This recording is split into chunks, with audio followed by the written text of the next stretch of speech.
சொல்லு என்ன வேணும், எதுக்கு நின்றுட்டுருக்க? பிஸ்கெட் வேணுமா? பாருங்க ஃப்ரெண்ட்ஸ், திங்கிற மாதிரியே வந்து நிற்கிறான். ஆனால் ஆர்வமாக பார்க்குறான். ஆனால் கொடுத்தா வேணாங்கிறான். பாருங்க.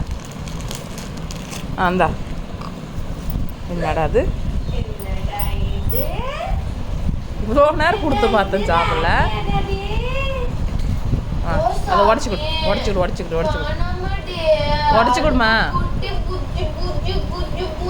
உடச்சி கொடுக்க சொல்கிறான்டா, உடச்சி கொடுறாடி.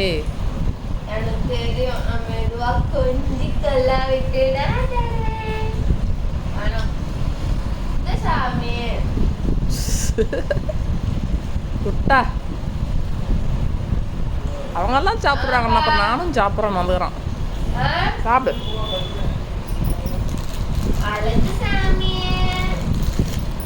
காலையிலே இந்த மாதிரி எதுனா கொடுத்துட்டாதான் அப்புறம் சாப்பாடு கொடுக்கும்போது எதுவும் பண்ணாமல் இருப்பான். இல்லைன்னா சாப்பிடவே மாட்டான். சார்